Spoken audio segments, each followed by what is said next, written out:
For Oscar, we're doing 212 tonight, and we're going to talk about scaffolding for technology.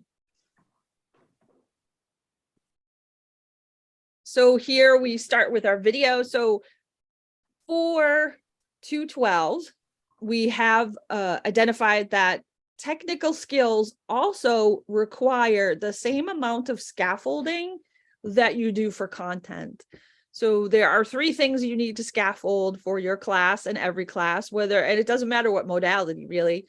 You need to scaffold for classroom management, right? Expectations, net etiquette, teaching what you expect, late policy, arriving late, use of telephones, all that kind of stuff is our prepping for teaching management.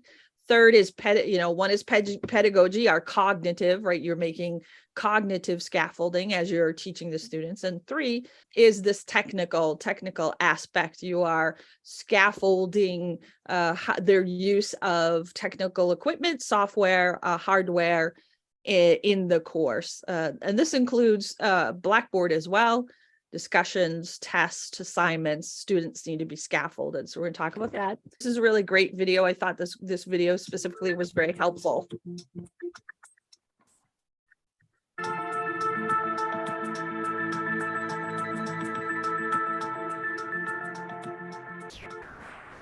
Being able to scaffold technology is really important for our students because we assume that many of our learners who come into our classrooms understand how to use technology, and that's just not the case usually. So even if it's a tool that they haven't used before, they need a little bit of support. And whether it's just directions that kind of lays out what your expectations are, how you encourage them to use the tool, or what you're hoping their end product looks like, that can be very helpful for them in their learning process of learning a new tool for technology. The other piece to that of why it's really important is that we want our students to see how we expect them to use the tool. So if we say use this particular tool to create this particular item, we might get 50 different versions of what we're looking for. And some may be what we were hoping and some may not be. So being clear about those expectations and building our students up to be successful using the technology that we're asking them to is really crucial. All the skills that they might need for the course, we want to give them plenty of time to practice early on and scaffold the activity so that they have plenty of time to practice in little steps building up to the larger activity that they might use that for. The technology within that particular course has to be accessible and easy enough for a huge demographic that they're dealing with, and making sure that they don't have to deal with it in a sense of a support aspect of it. So if there are issues, certain types of technology, because we only support the learning management system, but if there's a variety of different tools that they're focusing in on, the faculty themselves need to have a pretty good handle on it, and or know how to direct to someone that can help that particular student if they do have issues, especially if it's a technology issue where you have to download the application to your site. Those are the types of ones that are a little bit more difficult than if it was just a web-based type of application where you can submit, basically if a learning management system, if you're submitting an assignment, something really simple to that effect, that's more or less what you want to at least address in the beginning. And then as the courses are moving, a little bit more into the course and stuff, subtly make sure that that you're making them a little bit better technology as you want them to go. I've done it a couple different ways in different courses. We have some courses on our campus that use video. So they ask their students to create videos that are basically tutorials. And the really cool thing is some of our students have chosen to create tutorials about using the technology that they're using. So those can be reincorporated into future courses. And it's basically students teaching students from semester to semester, which builds that community and helps students see that their work is important enough to the instructor that it might be in a future class. So that's one way that kind of helping our students to scaffold each other in that way. So the first time that you do this in a course, you will want to have some directions for students to follow, whether it's directions from an instructional designer or the faculty member that actually created the instruction. These should be very clear and give broad strokes of this is how you log in. These are the tools that are available to you, and this is how I can see you using them in the course. So they can be relatively simple, but enough that students can get started with it. And then once they start to ask questions, that's when it's great to bring in a discussion board or something where they can become a collaborative learning experience for the students and the faculty member. We're doing course reviews right now using the OSCQR rubric. And some of the things we're finding is where an instructor might have nothing but quizzes throughout the semester, and let's say an economics class, and they have a huge final research paper. So one of the things we're asking them to do is like scaffold that research paper so that they have some experience writing on the topics that are talked about in the class, throughout the class, in little steps, maybe discussion forums, maybe reflective posts, maybe short essays, so that the final research paper is not the first time they have experience writing something long in that topic. So potential pitfalls with technology, there's always a chance that it won't work. So have a plan B. But really, I mean, technology is one of those things that's great. You can push a deadline back 24 hours and give students extra time to do it. It can be something where creativity really is fostered and students put forth these super creative projects that we weren't even expecting. Sometimes our students get lost in the technology, and it's a good kind of lost. It's that finding a passion and creating something based on the content of our course that they were never excited about before. So there's pitfalls and there's potential, and they're really kind of one and the same sometimes with technology. So when we break this down, the actual text that goes with the standard, what we're seeing is what we'd expect, right? We're starting with novice and we're moving to expert, and how we do that through the course to support technical competency in Blackboard and help them walk through. So we do that through orientation, practice, and application.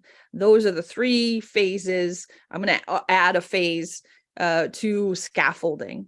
And again, it restates, right? Both the technology, hardware, and software, we need to orientate them to the tools, give them the time to practice those features.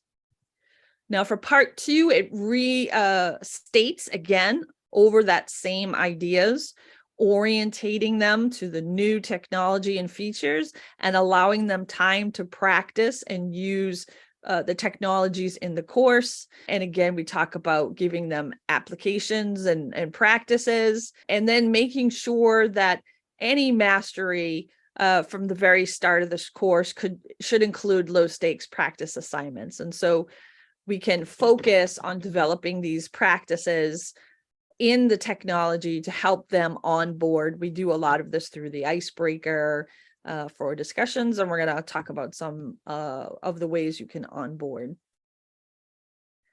So for this week, there's only one practice for this standard, which is scaffolding, how to scaffold technology. So we're going to walk through scaffolding. There are 4 separate phases to scaffolding any technology or software, hardware. First is orientation, then we move to modeling, we allow them to practice, and then we put it to use in application. Now we're going to walk through each one of those steps. On the left-hand side, I have a little bit more about the phase, and on the right-hand side, I have an examples of what would be considered orientation. And what I'm using for this is the Blackboard discussion. So how you onboard Blackboard discussion is the example. So for orientation, really need to introduce them, set them up for what to be expected, give them enough information about any kind of login, where they get help and support, how do they find the link where they should start, and of course, how you lay that out for the course. So some of those suggestions here are in the course tour, right? We have that first standard 1 and standard 2, where we have a course tour, course orientation. So in your course tour, you can take some time to show where discussions are located.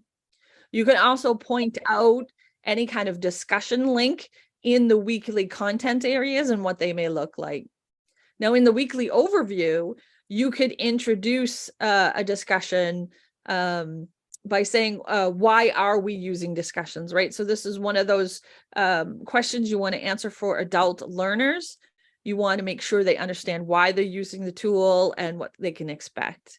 In the syllabus, you really want to lay out those expectations for what you expect for discussion. You want to get a description of how the discussion will be used, how it will be graded, and how it will be valued in the course. So, what kind of percentage or weight did you give discussions, how you expect them to be completed for the week. And of course, then you want to make sure you add your discussions to their weekly task list. So you're really orientating them to the use of discussion, you're preparing them, they're getting an idea of what to be expected. Also, when you're onboarding your content, you can add things like a rubric or examples of good and sufficient and insufficient posts, right? So you can really orientate them to the use of discussion and what they should expect and how they will be graded. Then we want to model, right? We want to model good behavior for them. And for each discussion, you can have a separate rubric. Depending upon the value of your rubrics. I develop one general discussion rubric that I use and I can build that rubric with all the criteria I need for the semester in that. Then you want to provide examples of proficient and non-proficient.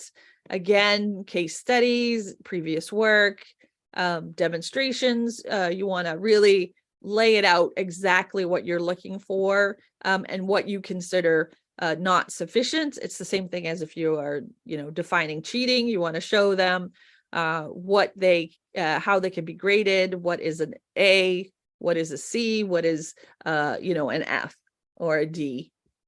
Then you want to also provide them some how-tos, right? How to post to a discussion, how to both in instructions and in a video, right? So universal design for learning, we want to provide multiple means of representation to students. So we want to provide a video for those students who prefer the video, and we want to provide instructions for students who prefer step-by-step instructions. So we want to have those both available for them. Right? Any kind of demo or demonstration, you could do video yourself and walk them through the process for, software or hardware that, that's not Blackboard, or you can also do this for your publisher. Luckily, the publishers, a lot of them have an onboarding chapter where they walk through what is homework, how to post, how to navigate. So a lot of this is done for you within the publisher. So you just need to think about what isn't covered, what technologies are not covered. Usually that's going to be discussion, assignment, and test for Blackboard, right? Those, you may also use the blog tool as well. So those are the main tools for doing this modeling. Then you want to give them chances to practice. So this is that low stakes practice where they get chances, unlimited chances to go and perform those, some sort of task using the tool, so they can try and fail and try again. And there's not a large impact in the course against their grade, right? So we don't want them losing points because of technical issues in practice. I also recommend, if you're using Respondus Lockdown Browser, that you give them a practice test using Respondus Lockdown Browser before they actually have a test that has any points or value. Think about things like adding a technical issues discussion forum, so students can post there when they have technical issues. You can also have them post and ask a question if you're not using a technical issue discussion. Use the icebreaker as another opportunity to have students test out the discussion board. And as you walk through the practice, week after week and or trial after trial, practice after practice, you can start to reduce that scaffolding out over time until students have mastered the technical skills. right? Eventually, by the end of the semester, you're going to have some students who are highly skilled now in that software, and they could even become mentors to other students who are having problem. Again, that technical issue discussion board, not only is it a great place to have them post in the first week, like, you know, I want everybody to post in the technical issues, tell me what you had trouble with, right? So right there, you're getting a practice for them walking through how to post. And then those students who become really skilled can then answer those technical questions as you go on in the semester. You can even have the students create their own video tutorials. It's always really great to have tutorials and video done from the student perspective. You know, again, it's hard for us to look from a novice perspective. So having them do it can be really helpful semester to semester. They can really hone in on where they really had troubles, and that may help students down the line. You know, for practice for papers, we're looking for drafts and outlines. For tests, we're giving low stakes quizzes. You know, for any kind of, you know, coding or scaffolding, you can, you know, for computers, you can slowly take away that scaffolding as they work through, and they get, you know, they add more and more commands and more methods, and they get better and better at what they're doing. And then finally, in the end, after they've had that time to practice and you modeled and you've introduced this is where we're measuring the learning, right? They have mastered the technical skills. So when you're actually applying it to a final exam or a midterm exam, some summative assessment, right? You have reduced the scaffolding to a level that's probably little, if none, other than some basic instructions. And they no longer need additional how-to videos or any kind of technical instructions, right? And now when you have the summative assessment, you're really measuring the learning. You're not measuring their ability anymore to deal with the technical implications of what they're using. So scaffolding is really straightforward. We often look at it like this. We have a lovely little graph here. So first, when you start off here, and you do this for each technology in your course, you're going to explicitly model and orientate the student. You might give them a demonstration. We walk through guided practice where you're having them practice. Sometimes you could do this, you know, in small group work where you have them work through a case study together before they then do an interpretation or evaluation of a case study on their own. Right. And then the second time they go through and use this same sort of technology, you can reduce that scaffolding, right? So you're not doing explicit modeling. You may demo again or give them a video link again, but you're not working through all of that material, right? And then the third time you go through, you're really concentrating on having them work together, practice, and then you're working, they're working alone on that practicing, right? So you each time you're walking through them using the technology, you're reducing until there's basically none, and you're ready to do an application of the assessment. There is resources here. We have the OSCQR Standard 12, which you can take a look at. And then there are 2 articles about why using technology scaffolding in the learning environments for online will help students onboard quickly and will help them improve their performance overall. And of course, if you are looking for a review, a course review, you can sign up here. And you will get a digital badge and some night points, as well as if you attend all of the OSCQR webinars, as well as do a review for me.